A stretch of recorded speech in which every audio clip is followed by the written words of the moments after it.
This is Melissa Bro, and you're listening to the Fenzi Dog Sports Podcast, brought to you by the Fenzi Dog Sports Academy, an online school dedicated to providing high-quality instruction for competitive dog sports, using only the most current and progressive training methods. Today, we'll be talking to Christina Young, Kelly Daniel, Jane Ardern, and Irith Bloom about the arousal in honor of the upcoming one-day conference, Arousal Modulation, Building a Clear-Headed Dog.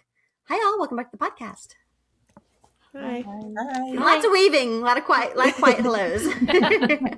That's all right. So I'm going to have us start out just by having each of you, briefly kind of introduce yourself, maybe share a little bit about, what you're covering at the conference. Christina, you want to start us off? Sure. I'm Christina Young up in Vancouver Island in Canada, and I'll be talking about 3 types of games that I play to teach the skills of arousal modulation, and I'll show some examples or case studies of how that applies to actual dogs in real life with behavior challenges. Awesome. I didn't even think about it until you just mentioned that you're in Vancouver, but we have quite the global group today. Kelly, you want to go next? Hi, I'm Kelly. I'm in New Zealand, and I've got spaniels and border collies, so arousal is kind of part of our life. My presentation is going to be on looking specifically like inside the body, so the physiological impacts of arousal, and then looking at some kind of slightly different takes on ways that we can sort of manage a dog's body who is having to deal with arousal. Jane? My name is Jane Ardern. I am in Lancashire in England. I have 8 working Cocker Spaniels, so arousal is a big part of our lives as well.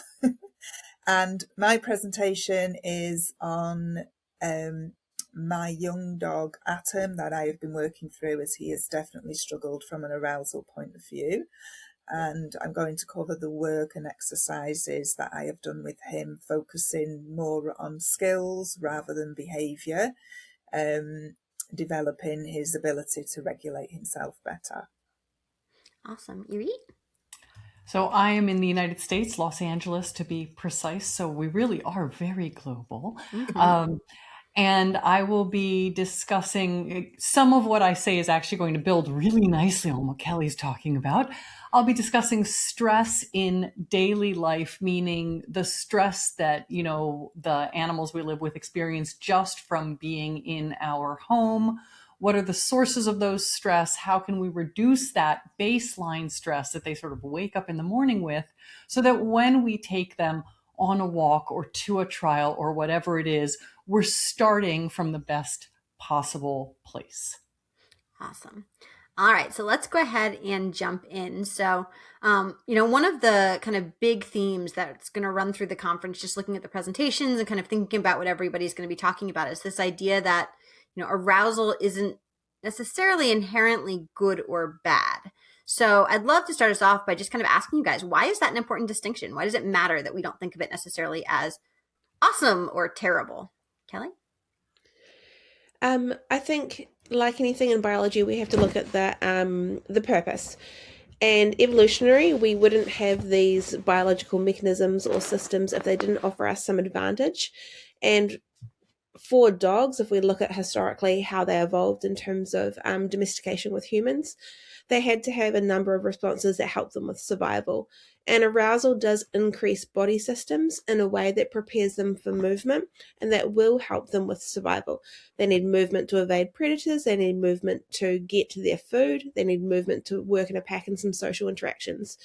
So biologically, it does help prepare them for situations where they might have to run fast and behave quicker and respond quicker to help them survive.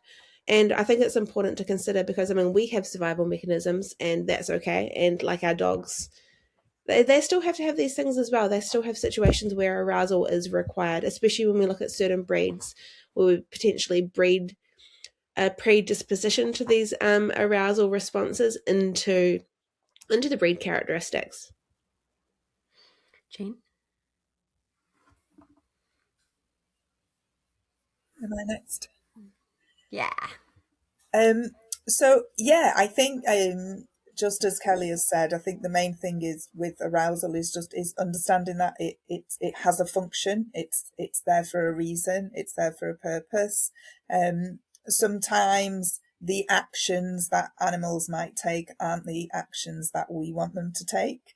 But often those behaviours that we see are just a response of the dog going into a state of arousal. I also think that the dog itself can struggle to regulate that. So especially when we've got young dogs, especially a kind of high drive working dogs who are likely to go into a high state of arousal, often when they're young and immature, they just don't have they don't even have the mental capability to regulate those systems, and to be able to function in a way that often we want them to function as well. Mm-hmm. Irith? So for me, I think about arousal as not being good or bad for all of the reasons that have just been mentioned, and also because you need some arousal for behavior and learning to happen. So if an animal is incredibly bored, as some of us may have experienced in school at some point or another, you don't learn as well because you're too bored.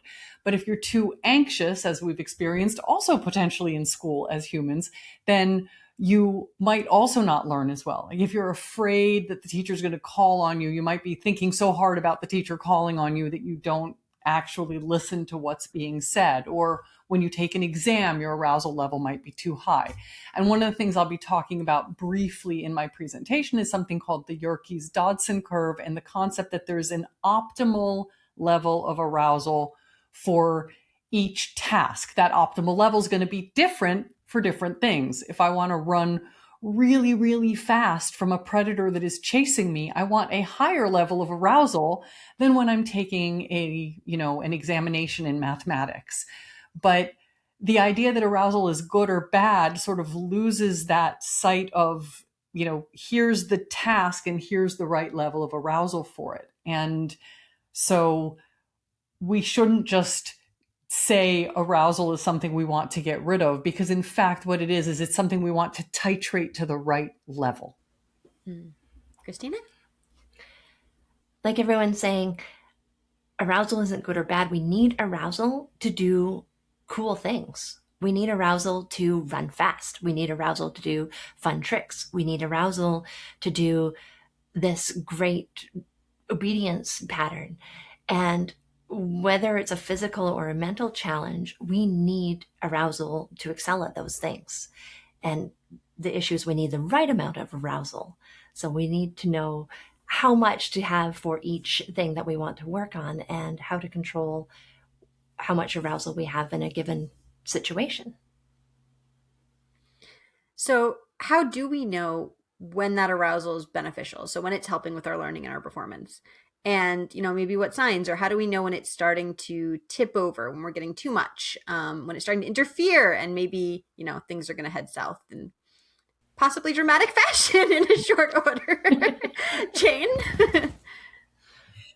So for me, I think when I'm working with dogs, one of the things that I like to focus on is, obviously, if the dog's not in a state of high arousal, then their kind of performance it's kind of not as flashy, it's not as sharp, it's not as eye-catching. And sometimes we can get dogs where they can kind of go through the motions and do the things that are required, but if the arousal's not there, then there's kind of no edge.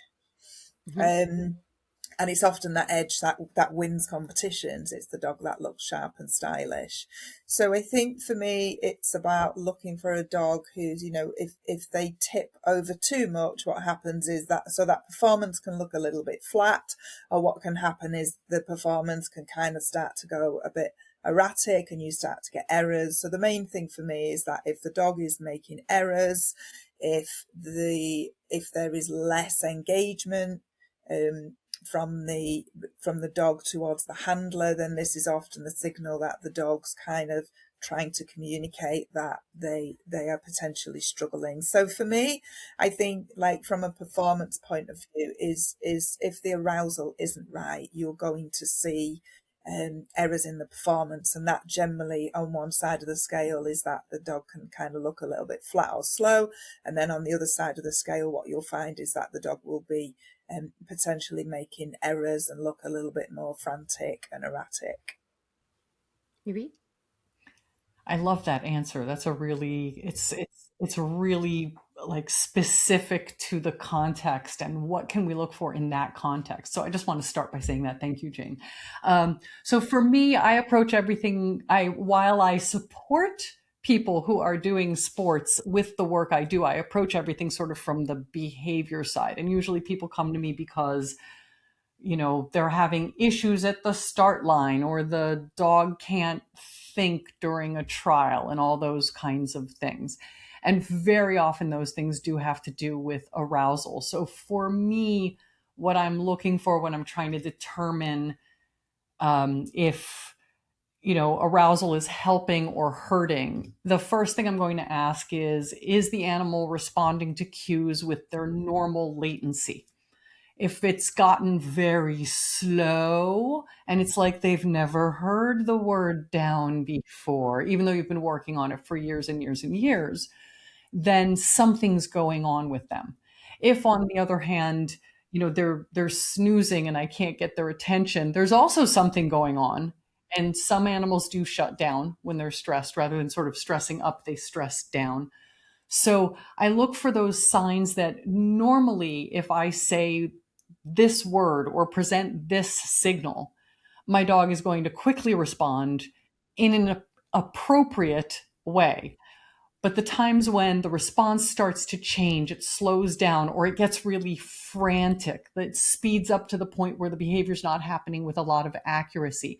Those are sort of two different ways that I might see arousal level being off.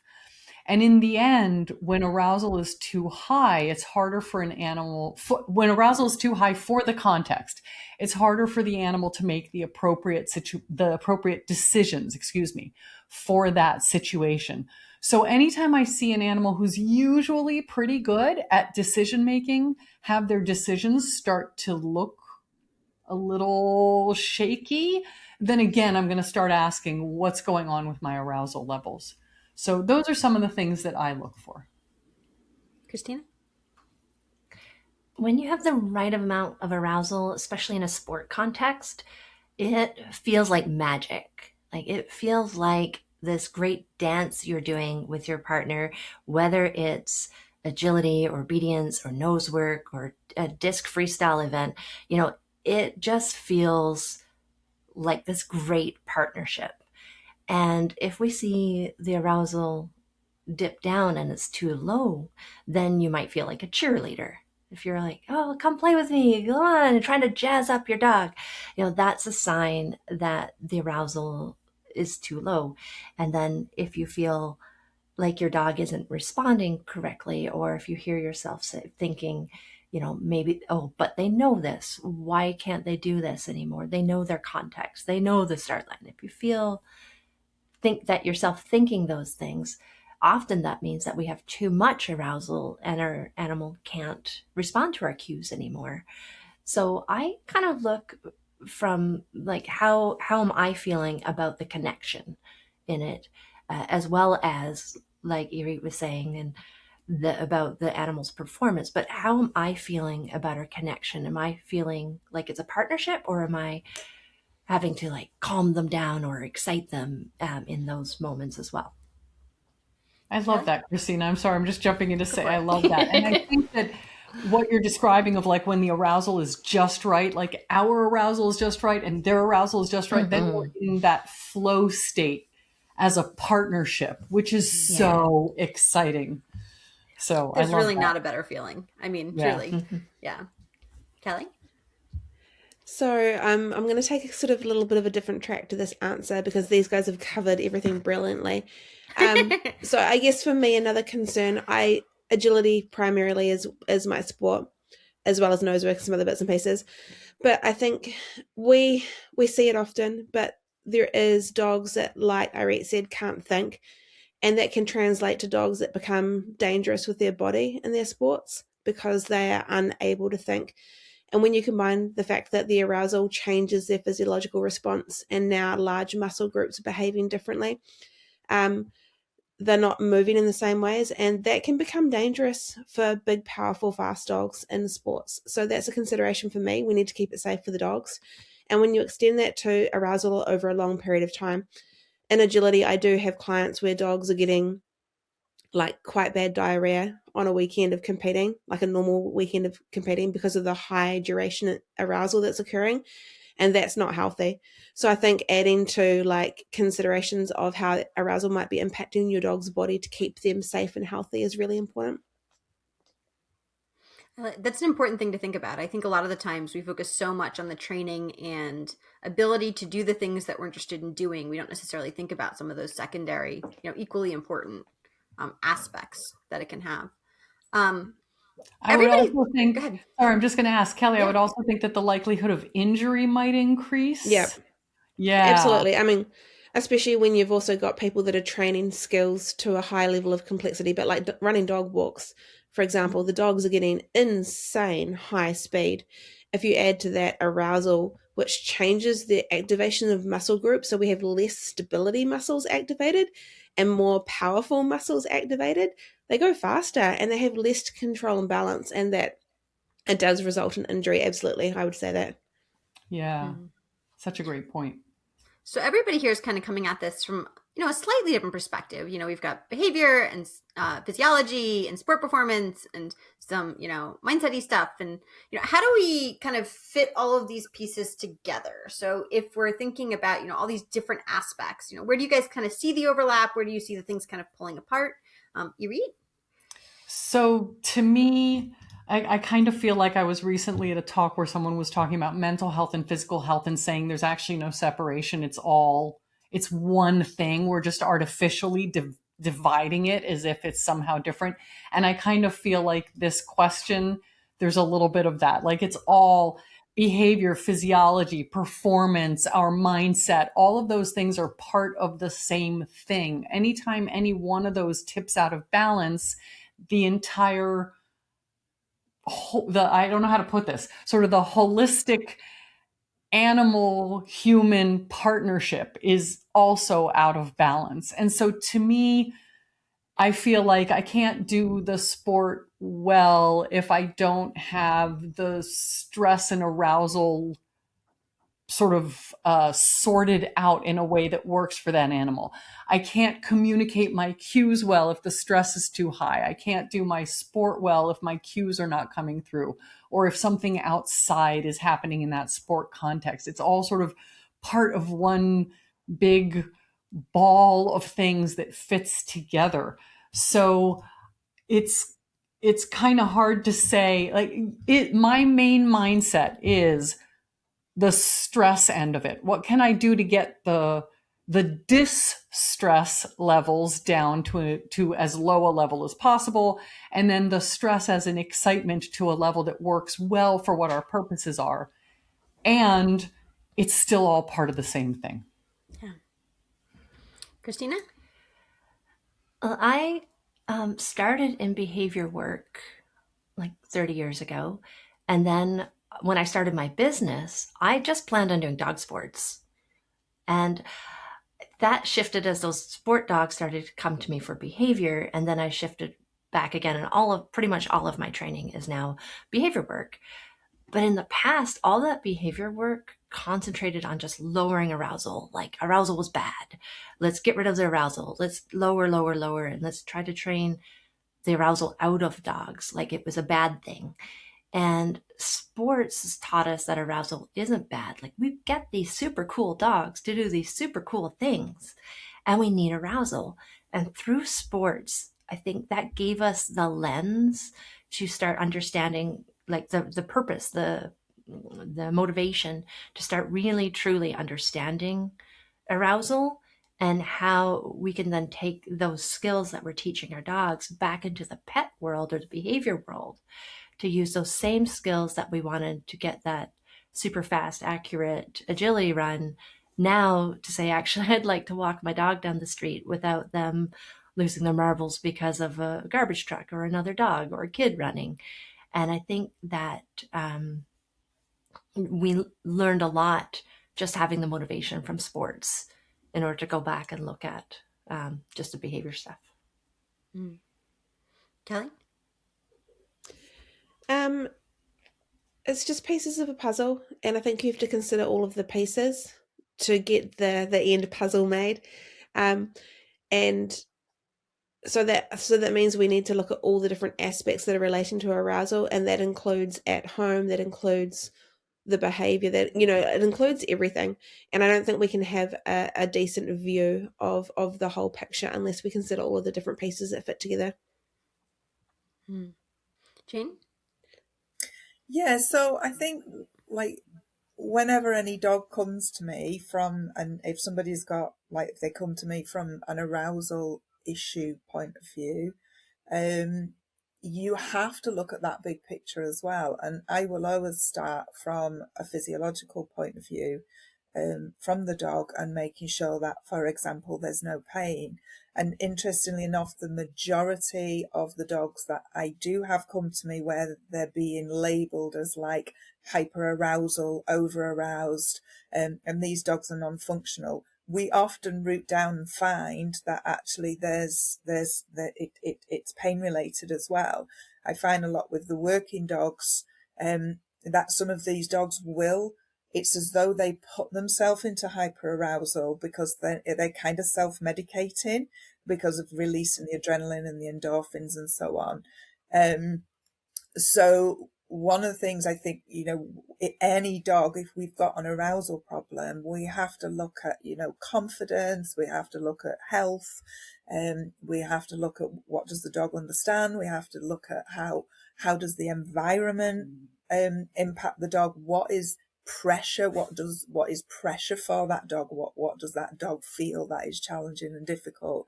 And we have to look at absolutely the whole picture. And sometimes when dogs regress as well, so often when dogs regress, sometimes we can be working through arousal and we get a dog really functional and then we get some regression. It's also understanding that often with that, for me, that's like a really big red flag. Because if the dog's learnt to regulate itself and then has a regression in arousal, then again, we're probably going to be looking down the pain route or something physiological around with that as well. Such a good point. And it's not necessarily something we'd specifically talked about yet. I think that, so often, our dogs can't tell us when they're in pain. And so we kind of do have to look at some of these other signals and be thinking about these things anytime we see something that we're like, we'd really like that to change. So we've been talking a little bit, not necessarily theoretical, but, haven't kind of jumped into the really practical piece of this yet. So I'd like to shift gears a little bit. When you see a dog who's really struggling with their arousal, where do you start? What questions are you asking before you kind of decide what needs to change? How are you kind of approaching that plan creation of, what are we going to do about this? Christina? I always ask for a full intake form, like a complete description of the dog's life, what they eat, what's their exercise, where are they struggling otherwise in life as well. What is the big picture of this dog's life look like? Because often when someone comes to us for help, where they're coming from, what they're seeing is more of a symptom of a bigger problem, or it just might be the piece that's not fitting into their lives right now. Whereas the dog's life might show us that there are either medical issues or needs not being met issues, or too much stress in the home, or maybe they're just missing foundations skills. And taking a big picture look at the dog first is where I always start before we make a training plan for treating the symptom or the problem that they're coming to me for. Kelly? I see dogs for a variety of different reasons. So it's really addressing, considering the purpose of why I'm working with a person and a dog. If I'm working with a dog for rehabilitation, obviously, we don't generally want that dog in high states of arousal. If I'm working with a dog in fitness, the same kind of goes, but when I'm working with them for sports purposes. So really considering the ideal amount of arousal, and then how we modulate what we have to be more functional for that purpose. So yeah, I guess then where I start is obviously for rehab and fitness, we're looking at whole picture as well. We're looking at their health and well-being, we're looking at their body. But I'm going to start with strategies to help modulate arousal to a level that the person and the dog needs it to be at for that particular activity. Jane? Yeah, so I think first thing I'm always going to do is look at just make sure if I'm working with the dog that we've looked at physical health to make sure that there's nothing going on there. And then really for me, it's looking about what the dog, what the dog has been taught to make sure that there is clarity in the training there and that the dog understands what the expectations are, if there's any specific problems in those areas. Generally, what I do most of the time is I'm going to look at actually breaking down criteria. I will also look at behaviors, like what can we do with this dog what strategies can we use with this dog that can bring arousal down to a functional point. Also focusing on, can we teach the dog to arousal up and arousal down and teach those skills as well. So for me, it's very much about helping the dog learn to regulate, but I think when it comes to arousal, dogs are very individual, and I think like you may have one behavior or something that you can do with the dog that might actually bring arousal down really well with one dog, but you might actually find that might be overstimulating for another. So I don't always think there isn't always kind of like a one size fits all, because some dogs, of how the dog experiences those things is different as well. Irith? So first of all, I want to echo what everyone else has said. The first thing I'm going to look at is health and well-being. Are we seeing signs of, digestive issues, itchy skin, pain, any of those things which are fundamentally going to raise arousal because you're always a little uncomfortable and a little irritated, basically. I want to look at what kind of enrichment is the animal getting, and is that enrichment all increasing arousal, or are we also doing things that are calming? Because sometimes in our effort to provide enrichment for dogs in our homes, they're kind of at Disneyland all day, every day, and that can become problematic. I want to look at what skills they've learned in life so far. What things are they capable of doing where their arousal levels are well modulated? What things are they doing where their arousal levels are not well modulated? And one of the things that I see, particularly with FDSA students and the FDSA community, I guess I should really say, and their dogs, is because so many people are so engaged with their dogs and are doing amazing, exciting things with their dogs really don't have a very good "I'm just chilling out now" skill set. They're either crated or they're working, is kind of the two states. And I'm not saying that's true for every dog, but I've met enough of them where that's kind of the piece we need to fill in is, well, I don't have you in your crate. I'm not going to be paying full attention to you right now. And I need you to be able to tolerate that situation. And these dogs are so used to, but we're always working, that their arousal level is up here. And it's really hard for them to come down to what is sort of a normal level for the average pet dog who's not used to being entertained all day.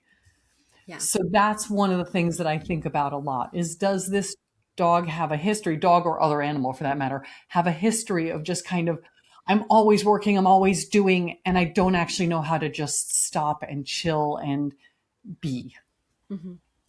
Actually, one of my case studies that I'll be talking about in the webinar, in the conference, is about a dog who can chill at home just fine, but couldn't just chill out outside of the home, and how we helped him be able to do that. So yeah, that's a really common issue.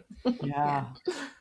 You guys all work in similar enough, kind of circles that I'm sure you guys have a lot of overlap in terms of what you actually see when you're dealing with dogs and their people. So for those who are listening to this and going, okay, this is definitely a thing. My dog definitely struggles with arousal.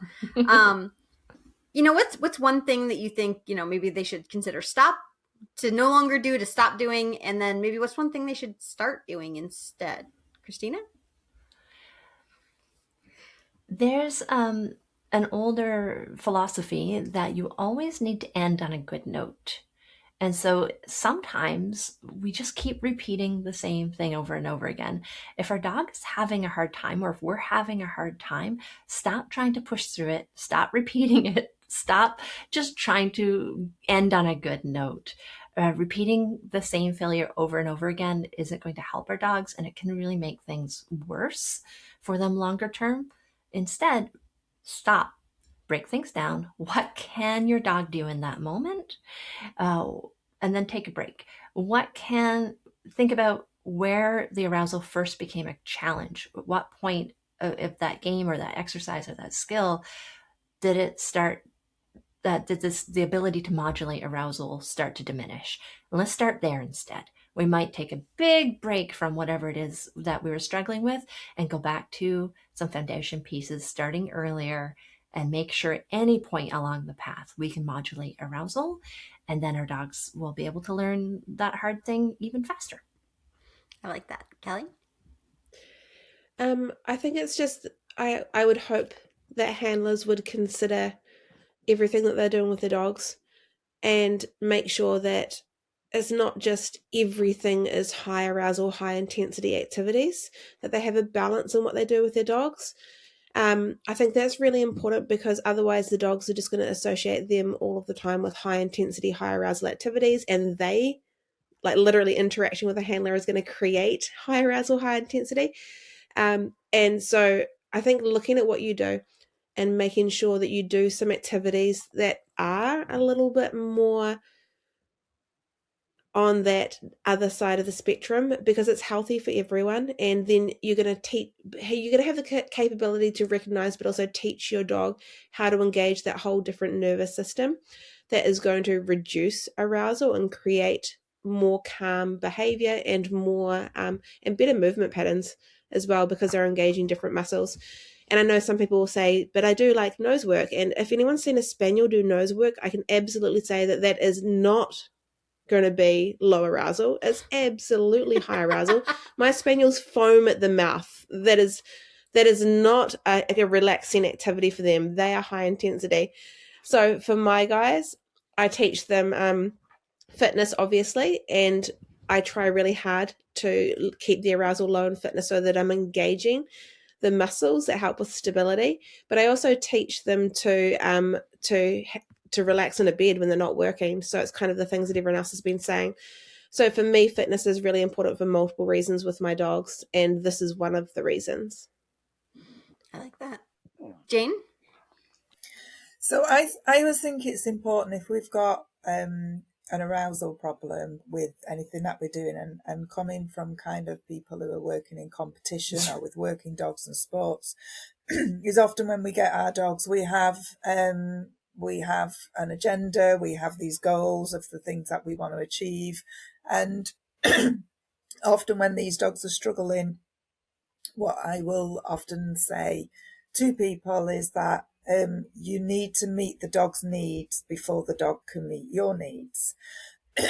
And often from an arousal point of view, what we have to do is, rather than focusing on the sport and the activity and the behaviours that we want to teach for the dog to accomplish that, is what we have to do is step back and say, I need to help this dog learn to regulate. So sometimes we have to completely change what we're doing and focus on that, because if you can meet your dog's needs, then the dog will then be able to meet your needs, which often in sports, that's what we're doing. Go ahead, Irith. These are such amazing points. So I agree with everything. And I think the thing that I'll talk about is sort of a tool that people can start thinking about. And this goes back to what Kelly was saying about how every individual, well, actually, it's been said several times, what is arousing for one individual is not necessarily what's arousing for another individual. And so look at the individual that's in front of you and think about when there's a high arousal scenario where you want that higher arousal, like you're running an agility course, you want the speed. Of course, you want to titrate that to the point where they're taking the obstacles in the appropriate way safely, and they're actually listening to your cues. But you want a fairly high level of arousal because we're going really fast, right? Because time matters too. Now I've got this dog who's amped up. Let's say our run was great and everything was perfect. And now I'm taking them out of the ring. And now somehow I have to get them from way up here to we're not going to have another run for a while, or maybe we're not going to have another run at all, depending on where we are in the trial. And yet we're still not leaving. So if you can come up with sort of a hierarchy, I can say this word, a hierarchy of tasks or games that you can do with your individual dog, the one who's in front of you, where you know this one is super exciting and high arousal, and this one is high arousal but a little lower, and you slowly work your way down. It's a really nice idea to gradually transition your dog. Don't just expect them to go from 60 miles per hour to crate. Do something to help them slow down before you put them back in that 0 miles per hour situation. And remember, as everyone else has said, that what that's going to look like is going to be very different from individual to individual. So there will be some trial and error while you figure it out, but your dog will thank you. Awesome. All right. So just a reminder, because the conference is next week, if listeners could walk away from the conference next week with just, kind of one new thing that they're kind of mulling about or thinking about arousal, what would you kind of hope that was? Kelly? From my presentation, it's going to be considering what's going on inside your dog's body, and that perhaps the reason that they can't respond to that cue is because physiologically they're not able to. So being able to consider the internal workings of your dog and how that contributes to the behaviors presented in front of you, I think is really important, so that we don't get frustrated with our dogs, but also so we can consider the longer effects on your dog's body than just that moment of arousal. Jane? For me, and again covered in my webinar, is really that, understanding that arousal regulation is a skill that needs to be developed, and it also needs to be practiced. It's not something you're going to solve overnight, and also understanding that age plays an important, maturity plays an important factor in those as well. Mm-hmm. Irith? I would say, adding to all these excellent comments, that I think it can be helpful to look at arousal as information. It tells us about what's happening for that animal in that moment. And I think it's very easy for us, especially when we are handlers in a sport and there are people watching us. It's very easy for us to sort of take it personally, for lack of a better way to put it. And in the end, it's behavior that is happening for a reason. And the best thing we can do is be curious about it and look at it as information. What is this arousal telling me? And now that I know that, what tools can I use to start addressing it? Mm-hmm. Christina? I hope people come away understanding that arousal modulation is a life skill. It's something that can be taught and incorporated into day-to-day life rather than just specific training sessions or in a sport context or in a reactivity context. We have a lot of these big feelings dogs, and often when we build those skills into their lives, that's going to help them thrive not only in the sport, not only in the reactivity if they have that, but just day to day. It will help them be better physiologically, mentally, everything, rather than thinking of it just as a specific problem in a specific sport. Awesome. All right. Well, thank you all so much for coming on the podcast. That feels like a really good note to wrap things up on. Thank you for having us. This was wonderful. Thank you. Yeah, it was great to talk to everybody. And thanks to all of our listeners and our viewers for tuning in. We'll be back next week, this time with Jennifer Kunz to talk about mental management, life transitions, accepting the things we cannot change, and how all of that intersects with our dog sports. If you haven't already, subscribe to our podcast either on iTunes, the podcast app of your choice, or over on YouTube to make sure you never miss an episode. Today's show is brought to you by the Fenzi Dog Sports Academy. Special thanks to Denise Fenzi for supporting this podcast. Music provided royalty-free by bensound.com. The track featured here is called Buddy. Audio and video editing provided by Chris Lang. Thanks again for tuning in, and happy training.